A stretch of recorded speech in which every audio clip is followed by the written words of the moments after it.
Great to have you with us still here on Morning at NTV as we get underway with our Kickstarter discussion for the next hour or so. We are looking at service delivery within the Kampala capital city, but also examine the existing commitments in Uganda's democratic process.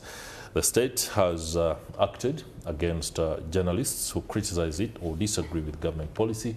Its actions constitute an attack on freedom of speech and have also drawn intense criticism from both Uganda and the international organizations redefining the state of human rights in the country. As that is rolling out, there's also controversy within the capital city on account of the goings-on, the developments, as well as the growth, the construction and the renovation of major landmarks. Is it being done in the right way? Or should something be done in order to improve how we do things? Is it a change of culture that is required, or an improvement, especially when it comes to oversight by those powers that are supposed to oversee everything that goes on? On Morning at NTV Kickstarter this morning, I'm joined by Major Pollar Awich. He is the Director of External Affairs at the National Resistance Movement Secretariat. He's also fresh from Tanzania, and I'll be glad if he does share with us some of the snippets of what he saw happening, but also what the developments there mean for Tanzania and the East African region as a whole. We're also joined by Nana Mwafrika, candidate of the PFF, that is for the Kampala Woman MP seat, rather. My apologies for that. Many thanks for joining us, Nana Mwafrika, on Morning at NTV. Let me begin with Major Pollar Awich. First things first, you were invited to Tanzania by the CCM, that is Chama Pinduzi, to be a special visitor in the conduct of the general election there. We saw events of high drama, despicable violence, and a major blot on the image of Tanzania on account of the killings that have happened. First and foremost, what did you see? Thank you so much. Indeed, I was invited to Tanzania by the CCM party. It's first developing as an international best practice that among political parties of same ideas, in this case we take it like progressive political African parties, that when you are going to conduct your campaigns, you call friends, political parties, to act as peers, to help see your transparency. And also, since they're your peers and you are the ones who have invited them, you feel free to their criticisms because they're your colleagues and you have invited them. So it is on that perspective that CCM considers NRM a close friend and ally, and therefore I was invited to see their campaigns and criticize in good faith than being criticized by somebody you consider an opponent. So to this end, I managed to follow the rally myself. I did attend a rally in Dar es Salaam by President Samia, Dr. Samia. I was flown into Dar es Salaam. I attended a party in Dar es Salaam, Mwanza. We attended a party in Mwanza and flown back to the mainland, and then we were flown to Mwanza, which is just at the source of Lake Victoria. I was even teasing them that, you know, here I'm near home. If I had the magic like Jesus, I could walk on the lake up to Entebbe. So we attended. So what I picked here is that first the spirit and the trust that CCM called us as peers, that they could subject their transparency to us and ask us to criticize. But also their campaign process was open and they are talking issues. The president herself had a very well packaged summary of our manifesto, starting with what she did and what she intends to do. Apart from security check, which is normal where a president is, the rest were public. For example, in Mwanza, we were in a stadium bigger than Nakivuvu, and you could see that it is full, it stands on the ground.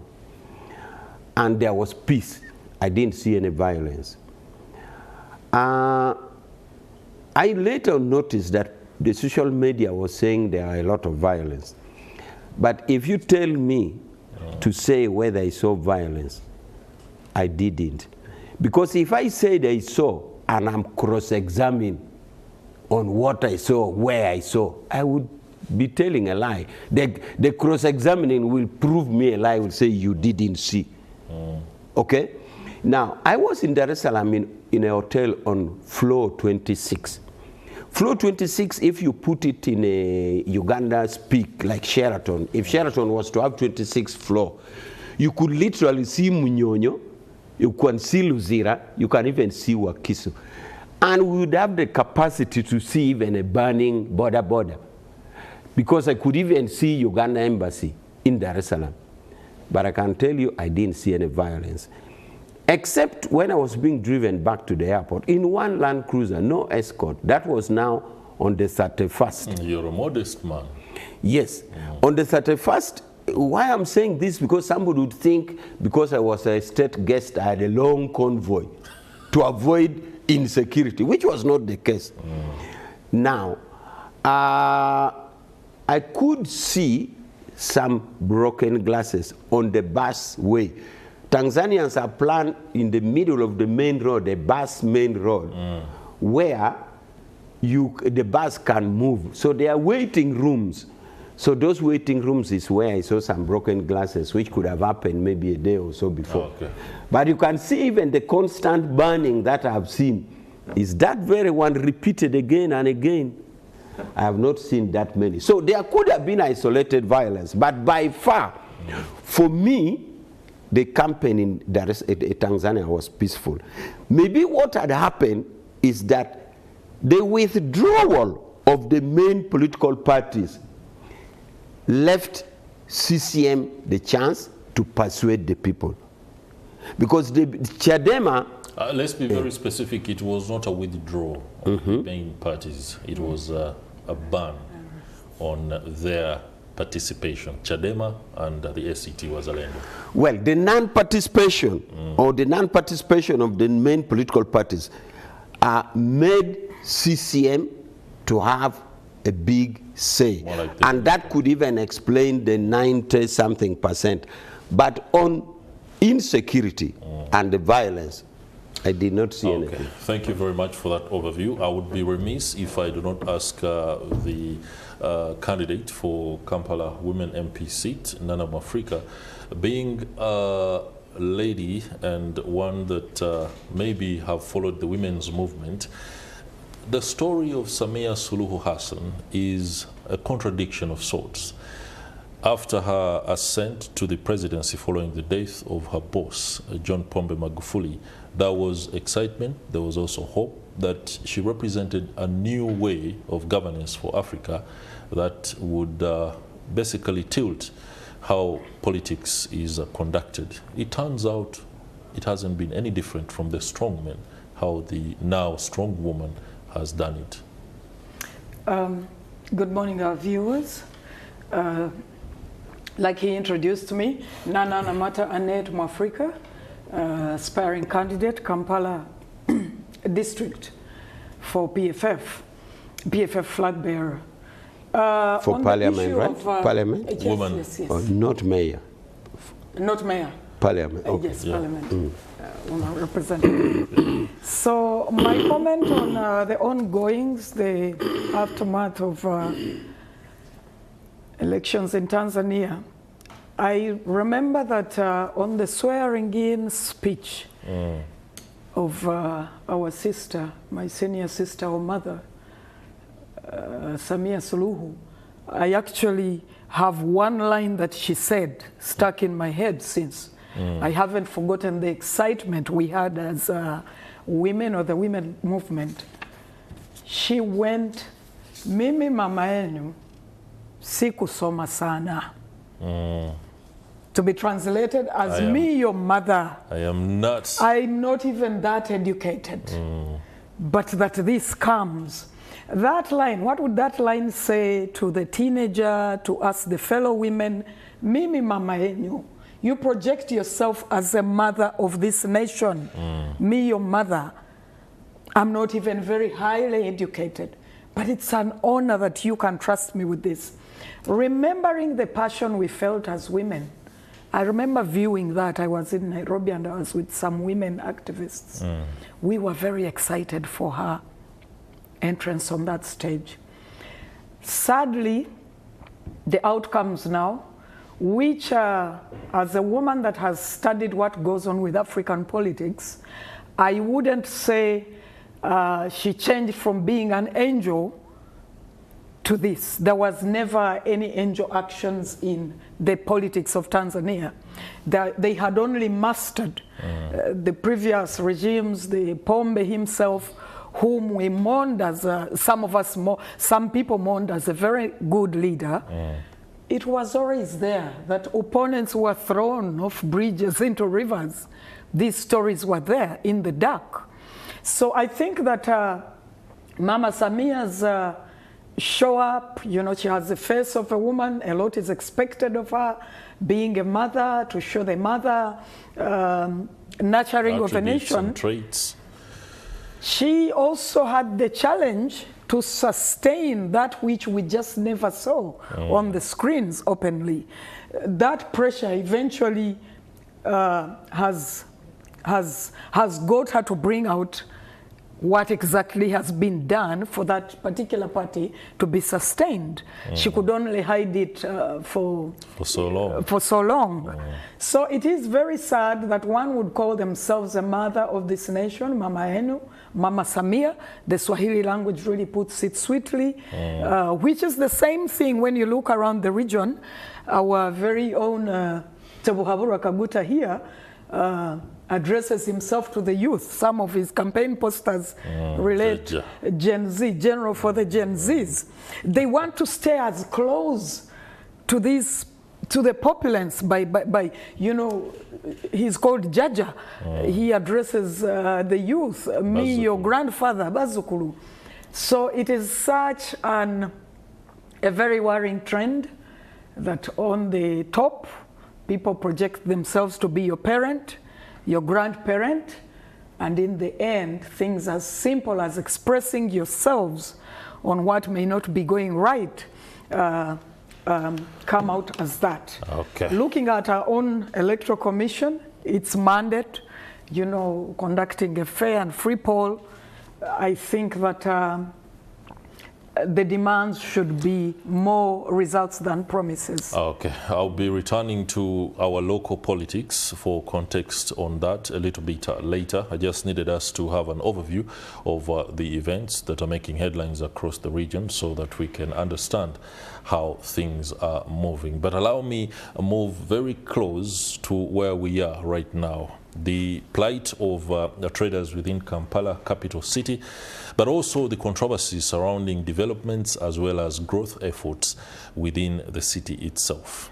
What we do have today is a traders' strike, industrial action that is anchored on long-standing grievances by the traders, especially those that operate in arcades across the city. It, however, comes on the backdrop of a very controversial infrastructure project, the construction of the Nachivable Channel, or should I say rehabilitation or reconstruction.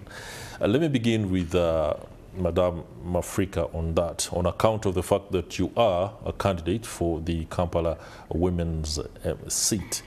These are some of the pertinent concerns that you'll be addressing when you take on office, if you finally make it.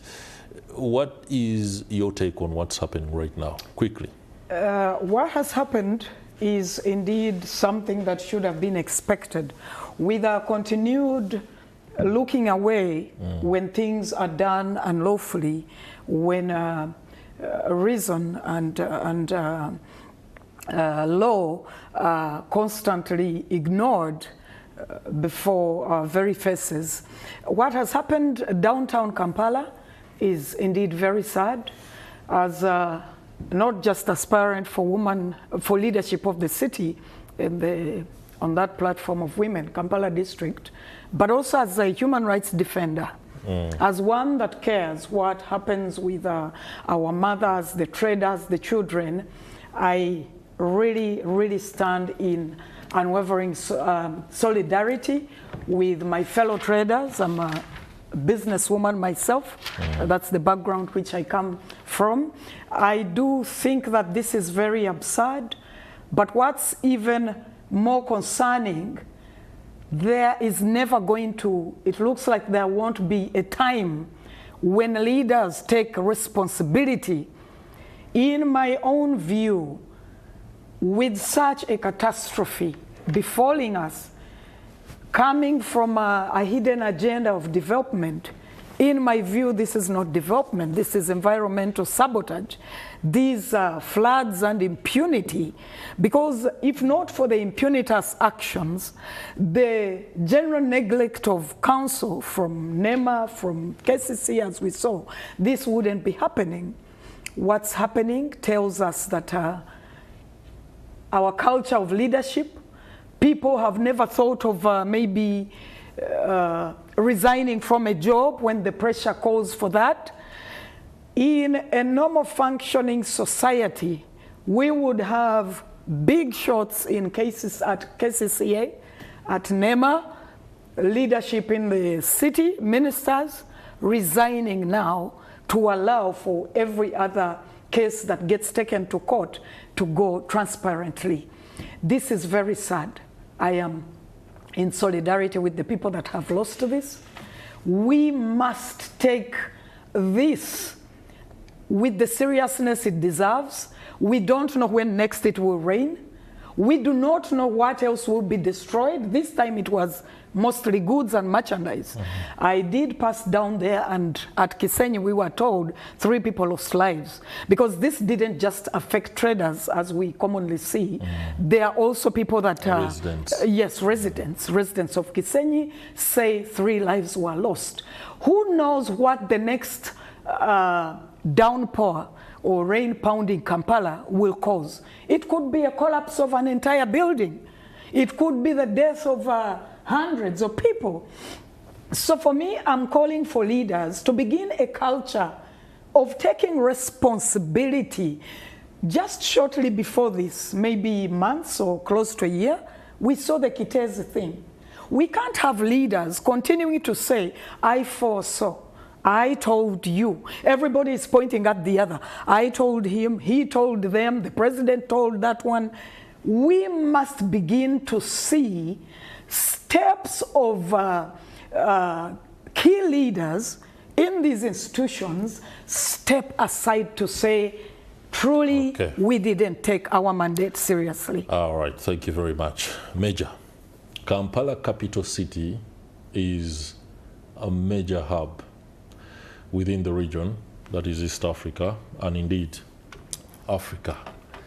Over the last 63 years of independence, I do not know whether the trajectory of urbanization and development is one that is worth writing home about, or as a nation we require a fundamental rethink of what our capital city should be or ought to be. Well, he got no plan, approved plan by KCC. He has got no Asia. I know in legislative process, including the grand norms, that is the constitution, a lot has been thought about Kampala. There were even debates at some point when we were thinking of a regional tire, or even if you talk of federal, whether or not to leave Kampala to central, which is Buganda, or make Kampala a standalone. There's even, I think, a World Bank development to make what you call Kampala Extra, to cover Mukono, to cover Entebbe, and cover Wakiso. As a massive metropolitan. Yeah, massive metropolitan. So a lot of thinking has been done. And there's also that legislative attempt to make Kampala under central government with a minister. I think it is the only city in Uganda with a minister. As you know, we have many cities now. So a lot of specifics have been done and thought about Kampala. But as we all know, the thinking should be juxtaposed with the realities. In the case of the current development of, I think, HAM, which seems to be at the center of the discussion, because the thinking is that the idea of giving him the right to develop on top of the sewage is causing problems. Now, I would just imagine that this should have been a technically thought out process, because I remember the president weighing in. So I imagine that before it reaches the president, technical experts should have been done. For a capital city, it would even involve partners like World Bank. Serious consultants should have been brought on the ground. I just can't imagine it would be a mere resolution by a district council or a mere political decision by a minister. Because if that decision is made in haste without technical consultant, I have been in cities, I've lived in Geneva for 8 years. You wouldn't see such an open sewage. So, how do they do it? Was there serious consultancy done in this case? So, with this institutional framework, the thinking, the expansion, the legislation put in place, the singling out Kampala City with a whole ministerial cabinet level, we should do more, because the dangers are many. Of course, we all know that if there was serious flooding, it can take a whole city center. That is right. And if it takes a sewage system and blocks, and it takes the whole city center, the damage would be embarrassing, not only loss of life. So, I'm yet to check now, as a person coming from the ruling party, to what extent were there technical consultancy done before this matter was pushed to the president? Well, that's something I'll return to a little bit later, to ask why presidential directives seem to be overriding and maybe cannot, or rather overtake the need for technical consultation. But before we do that and continue with the Kickstarter, allow me go to Mbarara, where my colleague Coslin Agasaro is live. Good morning, Coslin.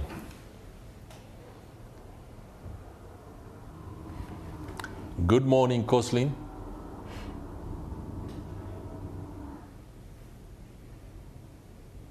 We'll be going to Coslin live, where she will be speaking to us with a guest and bring us up to speed with some of the local government issues that are happening there.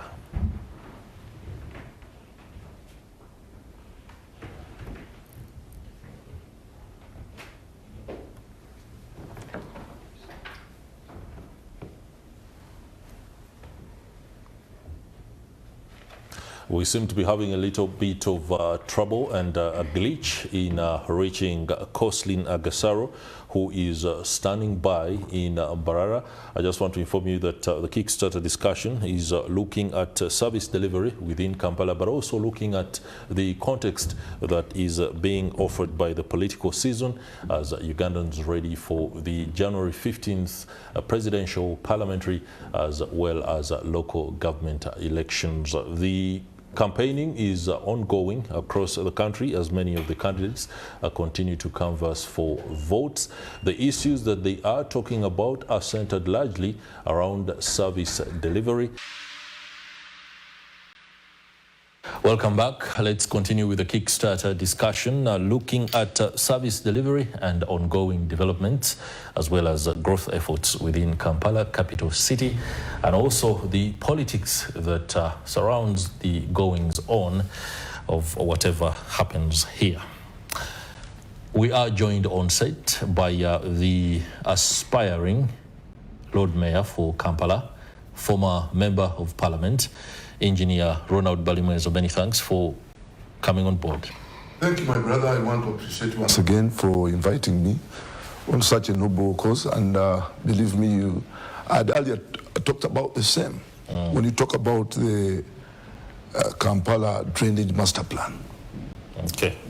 I'll be asking the specific question that comes on the backdrop of an ongoing industrial action by the traders who are dismayed at what they say is inability of the government to address their grievances, but most importantly, the controversy surrounding the rehabilitation of the Nachivubo channel by the businessman Hamisi Chigundu under the aegis of Ham Enterprises.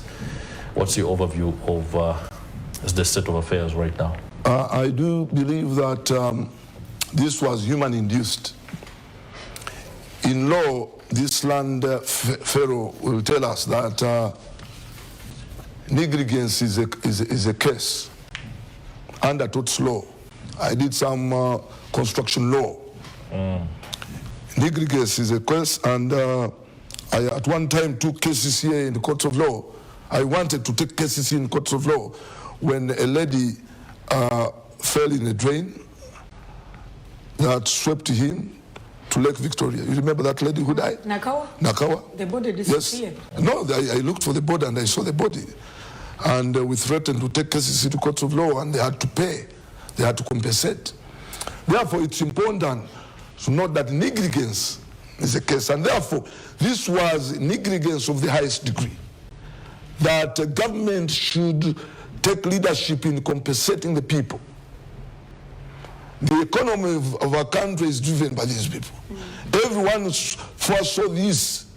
I personally, at the time hoarding was done, as an engineer, I came out and told them what was going to happen. You did deliver my message to the public because it was a press conference. And with no time, it has happened. You know, when you are doing such works, you have to, first and foremost, it would be wise if the proprietor came out with his proposal, KCC would review the proposal, would have an environment social impact assessment report cleared by NEMA, because this has an effect to public. It has an effect to the environment. And two, they would have looked at Kampala and the importance of that channel that was going to be constructed. I want to tell the viewers that this channel is a flood control channel. Flood control. It receives 60% of the surface runoff of the entire city, of this catchment area, the city. You'd realize that Kampala, as a city, the runoff coefficient is so high, in that it has been overbuilt. Everywhere it's paved, you know, and the runoff coefficient is so high. So water runs very fast. And it must find a path where it will, you know, lead to, up to Lake Victoria. You are aware that this channel goes to Lake Victoria. Yeah, it's 9 kilometers. 9 kilometers. So you cannot decide to construct it in a manner that is unacceptable without evaluation by the technical team. KCCA itself is not even supervising these works. When we are doing such works, we should do the works in dry spells, dry seasons. Two, you must show us the methodology you're going to use. Three, you cannot hold before being given a holding permit. There wasn't anything like approvals made by KCCA. You have always talked about the resolution of council. That resolution of council did not give HAM any permission to take over the channel, that very big channel that controls over 60% of the surface runoff? No.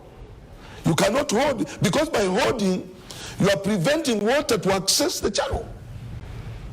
I don't know whether you get me right. I do. Then number two, you should have done some preliminaries.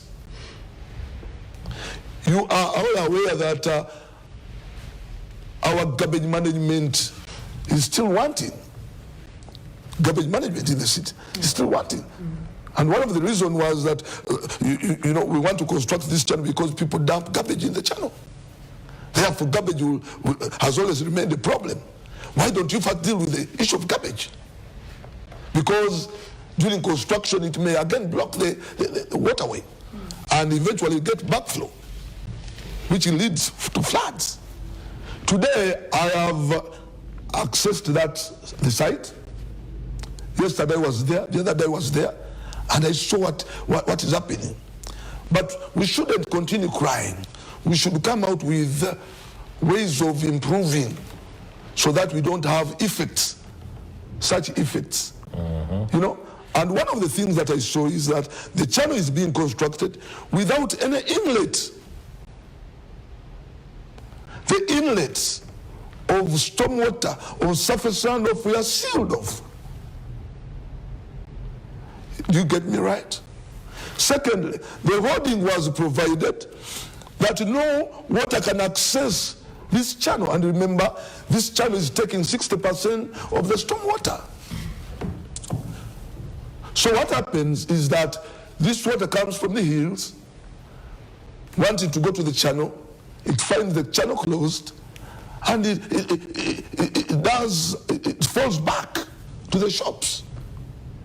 And remember that some of these shops are underground, lower in level. The reduced level is a little low. All right. But water hits them. But the point is that if you want solutions, one, it's my humble prayer, before even we go into courts of law, because rain is going on, we should devise ways of making sure that this stops. And what are we going to do? Remove the hoarding, everybody.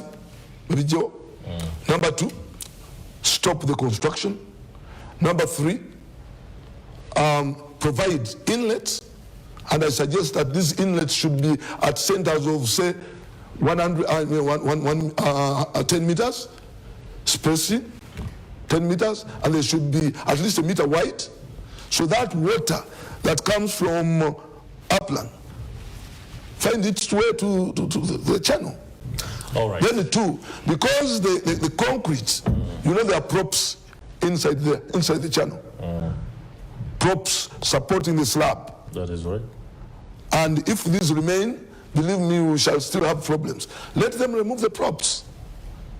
Because concrete currently has gotten the strength to support itself. Okay. So I pray that these are immediately done. Then they should do what we call backfilling, clear all the debris around the channel, create inlets so that water can flow freely into the channel. Those sound to me like temporary solutions in order to avert a greater disaster. But let me allow Major to submit, but also help us dissect this whole dilemma that we seem to face as a nation. The fact that the breakdown of institutions has left key decision-making between those who prop themselves as investors with solutions, especially with regard to development projects, and the president. This direct interaction, the one that doesn't allow for organizations like NEMA, KCCA to conduct feasibility studies as well as environmental impact assessment reports to be available to the president before a directive is issued out. Yeah, thank you so much. And I also like to thank Honorable here for his, what I would actually call a technical explanation, especially for way forward. However, I appreciate that you put, before the technical explanation, you come a step behind for the broader procedural aspect or political aspect. And I'm really interested in this because my party chairman, who is a flag bearer now, President Museveni, comes into the mix. You said there's a breakdown. I'm not so sure whether I agree with you that there's a breakdown in there is it is evident. Institutional frameworks. I believe that, like I had explained earlier, with the legal framework, the minister for Kampala, the council in place, I thought there's no breakdown.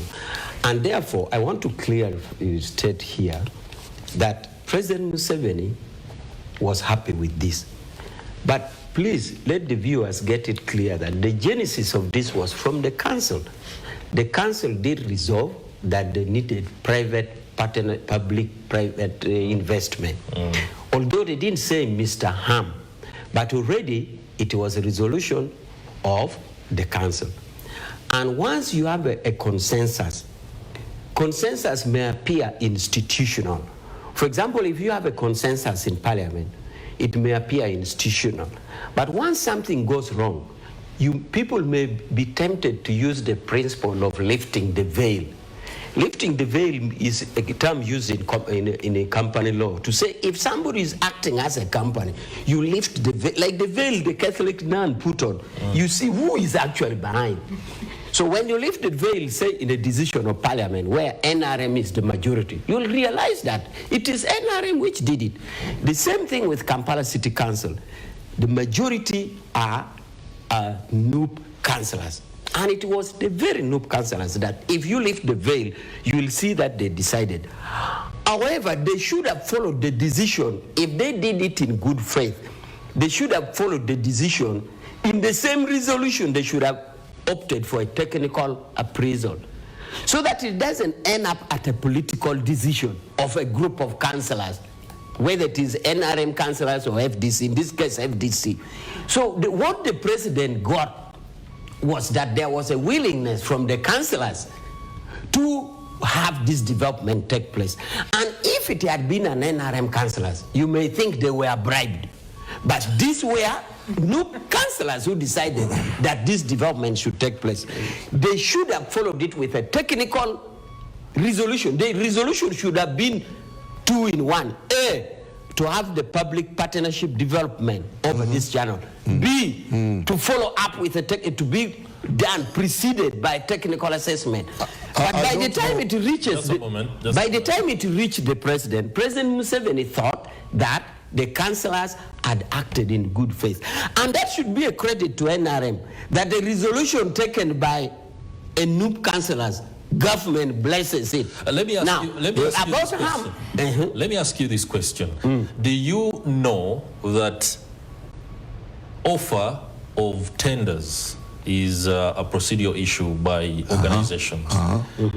If a resolution is made, a call for tenders is issued, and then prospective entrepreneurs or project handlers come through and they are examined. No tender offer was issued by KCCA. If I'm mistaken, please, Engineer Balimwezo, you can inform us on that. Before a resolution or a decision is taken that, okay, we don't have anyone offering a tender, so who is available? And then the president directs. What I'm saying is this, and I hope you can come to terms with the fact that there is a fundamental breakdown in institutional frameworks. The fact that KCCA councillors can resolve, but at technical level, no tenders are called and no tenders are accepted. Maybe brother, he would answer this also. You have a question for me? Yes, I don't know whether he saw the blue letter from the president. Whether it did refer to the resolution of council. It didn't. It didn't. And two, whether he knows that the minister in charge of Kampala has rights to veto a decision of council. The president knows. No, does he know that the minister has a right to veto a decision of council? Have you seen the minister's letter directing KCCA to take over, to allow HAM to go ahead with the construction? Have you looked critically at the resolution of council? It did follow. After resolving that they should look for a partner, it went ahead and clearly stated that due process should be taken. In other words, KCCA was overtaken by the political powers that be. That be. Now, questions were given to me. Questions were given to me. I thought I was supposed to answer. Yes. I thought I was supposed to. I thought I was supposed to answer this question. Please do. I would start by the provisions that he's citing. True, if a law existing empowers the minister to do that. Yes. But I'm still insisting that in a political contestation, what the minister should have done was actually to use her power to reverse a decision by a council taken by opposition parties. But here we are, a government minister telling a decision made by NUP that thank you so much, let it go ahead. Not council. Yes, it is. Yes, it is. Because what would happen here is a decision taken by majority members who are not of your political inclination. People would abuse their power by reversing it. But here is a minister with a power to reverse, and she chooses not to. And now, that brings me to your question. To me, the matter now, the issue on the table is not who is executing, whether Ham or Mr. Okello or Mr. David. I think the issue is now the technical implication to the city. Was there technical review done? Now, if we choose to review, to choose to zero that the matter on the table is who is doing it, the matter is how is it being done, not who is doing. If you reduce it to who is doing, it means we only have interest. Maybe he wants to win the tender, or you want to win the tender. The issue now is not who is doing. The issue is how is it being done. Was that resolution subjected to a technical opinion? Ms. Mwafrika, submit and wrap this up for us. How should it be my handled? thinking as a businesswoman, human rights defender, and at this aspire to lead the city, my thinking is we must immediately take moves to depoliticize very serious matters pertaining this city. If you look at the ping-ponging, the finger-pointing, you did this, NUP did that, Lord Mayor did that, Minister to Kampala did that, our immediate action must be around rethinking how we depoliticize affairs of this city that brings in everybody from every region of Uganda. That's number one. We must begin looking at a people-first bill for Kampala City, or our major cities. First, people-first bills. No mall, no arcades, no private empires must ever come before the people and their livelihoods. My thinking, this wasn't an act of God, like some of the leaders have said. Minister for Kampala Chofa, the rain, it's God. This is a man-made catastrophe. And it's not the first in a span of a year. Yes. The very first was Kitezi.